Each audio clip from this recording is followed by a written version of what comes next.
Rudivaldo, o que dizer sobre a ideologia de gênero? Eu diria, em frase muito breve, que é um momento de alucinação psicológica da sociedade. Em uma entrevista que recomendamos, Iraci Campos, do Centro Espírita Joana de Ângeles, da Barra da Tijuca, entrevistou o nosso Haroldo a esse respeito. E as respostas, como as perguntas, muito bem elaboradas, propiciaram a Haroldo abordar a questão do ponto de vista legal, moral, espírita e social. Vale a pena, portanto, procurar na internet esse encontro de Iraci Campos com Haroldo Dutra. Haroldo disse, em síntese, eu peço licença a ele, que se trata de um momento muito grave da cultura social da Terra e que é naturalmente algo que deveremos examinar em profundidade, mesmo porque nós vamos olhar a criança, graças à sua anatomia, como sendo o tipo ideal. E a criança, nesse período, não tem discernimento sobre o sexo. A tese é profundamente comunista e ela foi lançada por Marx, sob outras condições, que a melhor maneira de submeter um povo não era escravizá-lo economicamente, era escravizá-lo moralmente. Como nós vemos, através de vários recursos que têm sido aplicados no Brasil nos últimos 9 anos, 10, em que o poder central tem feito todo o esforço para tornar-se o patrão de uma sociedade em plena miséria econômica e moral. Porque os exemplos de algumas dessas personalidades são tão aviltantes e tão agressivos que se constituíram legais e, porém, nunca morais.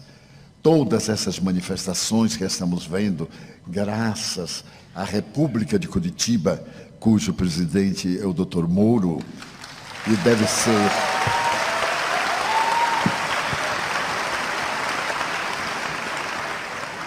o desnudar da hipocrisia e da criminalidade. Aliás, o Evangelho recomenda que não deveremos provocar o escândalo.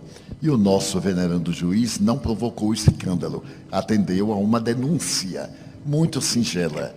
E, no entanto, levantou o véu que ocultava crimes hediondos, profundos, desvio de dinheiro que poderia acabar no Brasil com a tuberculose, com as enfermidades que vem atacando recentemente, poderia educar toda a população e dar-lhe o que a nossa Constituição exige: trabalho, repouso, dignidade, cidadania.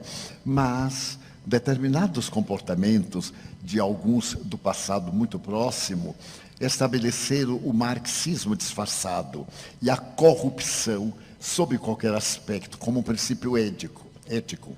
A teoria de gênero é para criar na criança, no futuro cidadão, a ausência de qualquer princípio moral. Uma criança não sabe discernir, somente tem curiosidade. No mesmo banheiro, um menino e uma menina irão olhar-se biologicamente, sorrir e perguntar o de que se tratava aquele aparelho genésico, que é desconhecido. Então nós devemos repudiar de imediato e apelar para aqueles em quem nós votamos, somos responsáveis, e gritar para eles que somos contra, totalmente contra, essa imoralidade ímpar. Vão me perdoar uma blasfêmia agora para adultos. Os espíritas somos muito omissos. No nome falso e na capa da humildade, achamos que tudo está bem, mas nem tudo está bem. É necessário que nós tenhamos voz. O apóstolo Paulo jamais silenciou ante o crime a imoralidade, e Jesus, muito menos. Ele deu a César o que era de César, mas não deixou de dar a Deus o que é de Deus. Muitas aberrações nós silenciamos. Afinal, disfarçadamente, vivemos numa república democrática. E os nossos representantes lá chegaram pelo nosso voto. Já está na hora de acabar de votar por uma alpercata japonesa. Já está na hora de deixar de votar por causa do emprego que vai dar ao nosso filho. Pensarmos na comunidade. Uma comunidade justa, não faltará emprego para todos. Uma sociedade justa, de homens de bem, de mulheres dignas, naturalmente estabelecerá as leis de justiça e de equidade. Então nós evitaremos essas aberrações. O aborto provocado, esse crime hediondo que está sendo tentado tornar-se legal. Por mais que seja legal, nunca será moral. Não somos contra quem aborta por essa ou aquela razão. Falamos em tese, matar é crime, seja qual for a aparente justificativa. E agora, com a tese de gênero, estamos indiferentes. E de um momento para outro, pela madrugada, os nossos dignos representantes adotam. Falávamos ontem a respeito de cartilhas do Ministério da Educação depravadas para corromper as crianças e que as escolas estão devolvendo ao Ministério. Que Ministério de Educação é esse? Que estabelece fatos?